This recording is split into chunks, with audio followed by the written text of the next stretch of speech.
The Friday's ruling of the Constitutional Court of Romania states that the first round of presidential elections in the country is nullified. This puts the country even deeper into political turmoil, and to discuss this matter I'm joined today by my guest, Ambassador Adrian Zuckerman, a former US ambassador to Romania in the years 2019-2021. So on Friday, the Constitutional Court of Romania issued the ruling stating that the presidential elections in the country are not valid and they will not happen. Were you surprised by the court's ruling? Well, that's not exactly what the court held. The court annulled the first round of the presidential elections and indicated that a new set of elections were going to be held at some date in the future to be determined. I was very heartened by the ruling. I think every freedom-loving, democratic-loving person in Romania, in Europe, the United States, and around the world should be encouraged and heartened by this decision, which I believe may be the first of its kind. I'm not sure there are many like this, which sends a very strong message to Vladimir Putin and Russia not to interfere in other countries' electoral processes. What happened here was a massive cyber hybrid attack against Romania, the people of Romania, and the electoral process of Romania to, at a minimum, advance one candidate that Russia perceived as being favorable to its position, and possibly advance or detract the standing of other candidates in the presidential election.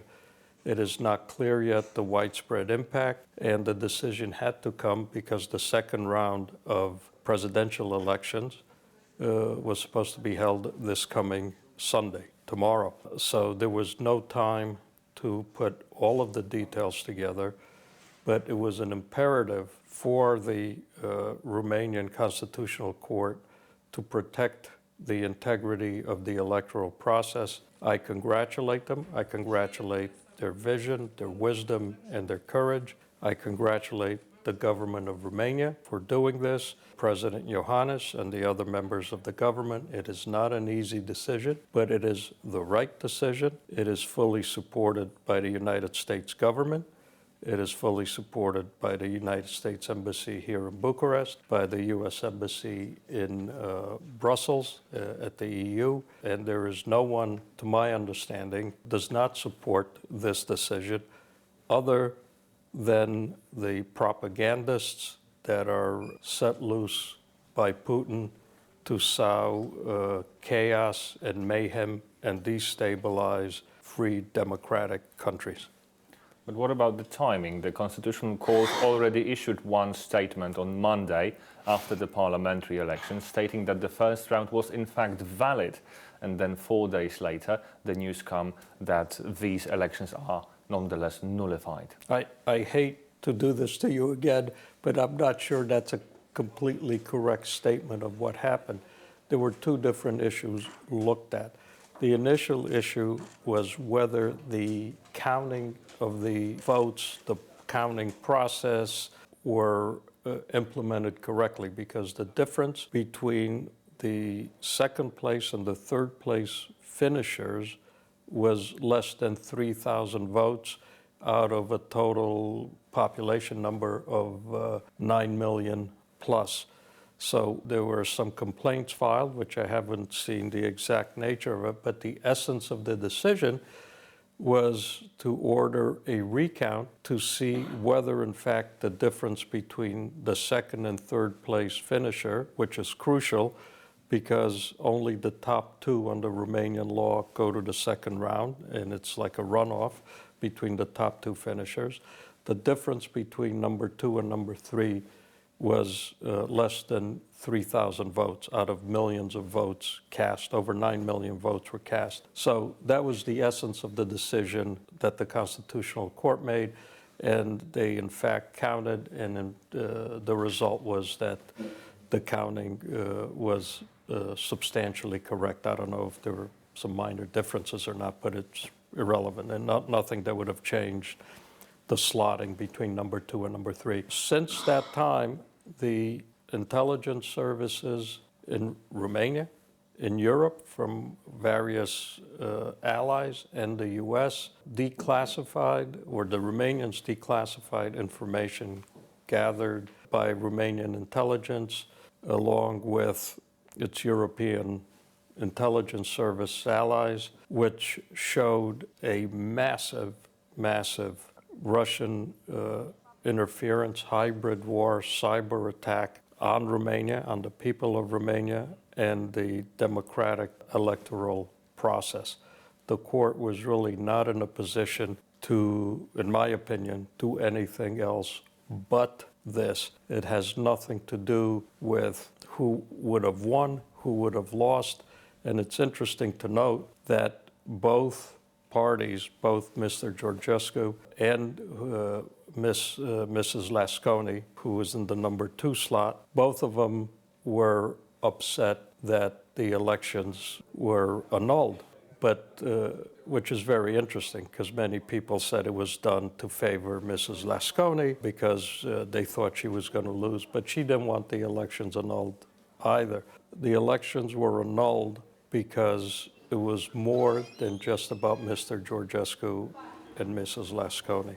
It was about the integrity of the electoral process. It was about protecting the integrity of every Romanian's right to go to the polls unaffected by impermissible influence from TikTok and other social media, so that the results of the voting process were the true will and intent of the Romanian people.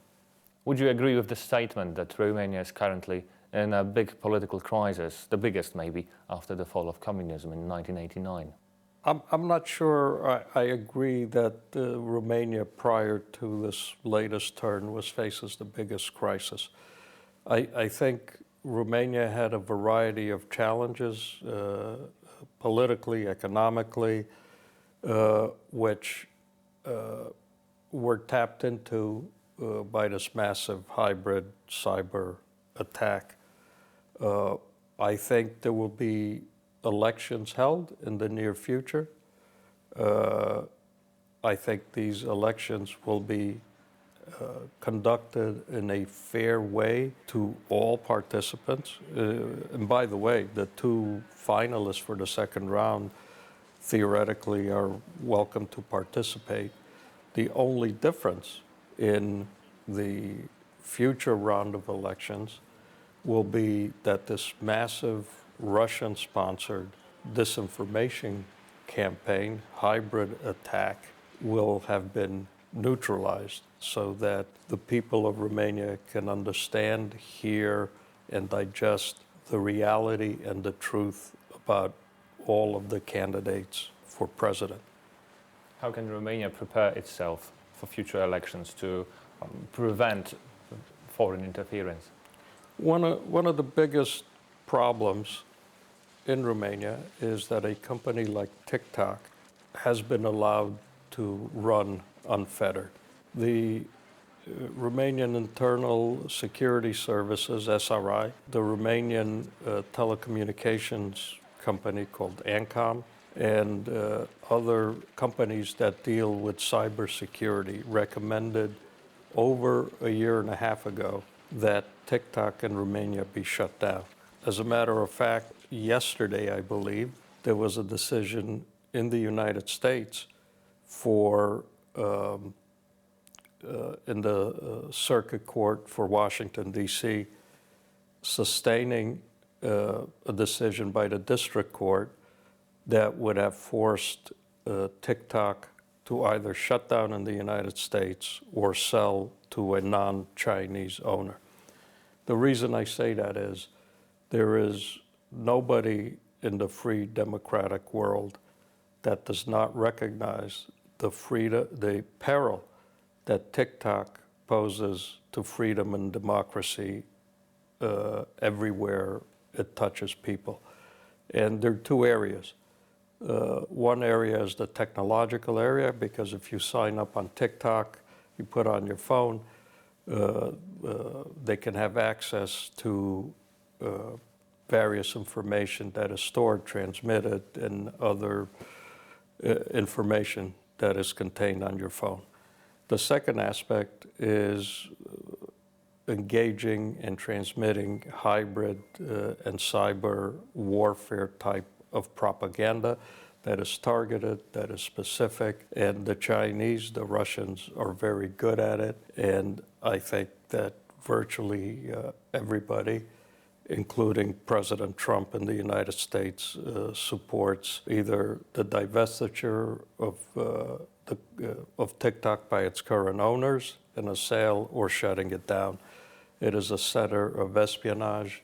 It is a center of malfeasance, and it's a dangerous precedent not to deal with TikTok. The Chinese malign influence around the world is tremendous. They have cultural centers, they have Confucius centers. Everybody in the United States is trying to shut those down, including President Trump, including Senator Ted Cruz from Texas, including many other senators and their advisors. The same thing is true here, except the Romanians have not yet shut down TikTok. And what you're seeing today is primarily a result of TikTok being allowed to operate unfettered in Romania. It is the primary source through which this cyber hybrid attack was conducted. But there are other kinetic incidents that have occurred: explosions, illegal financing. Mr. Georgescu, who is the Russian-supported candidate, claims that he raised no money for his campaign and that he expended no money on his campaign, and all of his aid came from quote-unquote volunteers. I think an investigation is ongoing now. I have been advised that earlier this morning, certain people involved in financing surreptitiously and I'm guessing illegally financing Mr. Georgescu were arrested. Various legionnaires and right-wing fascists that were involved in other activities were also arrested earlier this morning. So I think that as we move forward, this is going to be cleaned up. This is a vast conspiracy. In terms of people saying, well, this is the same old mantra that Soros and other liberal people used against more conservative candidates, that could not be further from the truth. One quick question to wrap it up. What can other European countries learn from Romania, from Romania's example, when they're heading for their elections? We're going to have snap elections now in Germany, presidential elections next year, in Poland this time. What are the lessons learned? There are many lessons learned. Let me start with saying that several days ago, Viktor Orban of Hungary said publicly, "I am glad this happened in Romania because we can learn from it and protect ourselves in Hungary." Viktor Orban is very worried about what happened here and state-sponsored, I call it terrorism, hybrid attack. I am advised that similar types of attacks, but nothing remotely similar to the scale that happened in Romania, have taken place against a variety of European states, over 30 sometimes in the last year or so, against a variety of European states. The European Commission is holding hearings on this. They ordered TikTok to preserve documents.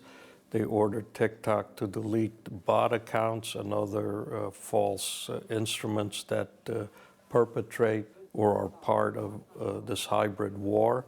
And frankly, I think the next step that has to happen is that all of the NATO allies, pursuant to NATO's Article 4, should meet as soon as possible to discuss joint responses to this Russian, Putin-led hybrid war against Western democracies, principally in Europe, but in other places around the world. My guest was Ambassador Adrian Zuckerman, former US Ambassador to Romania in the years 2019-2021. From Bucharest, Romania, for TVP World, I'm Paweł Trzaskowski.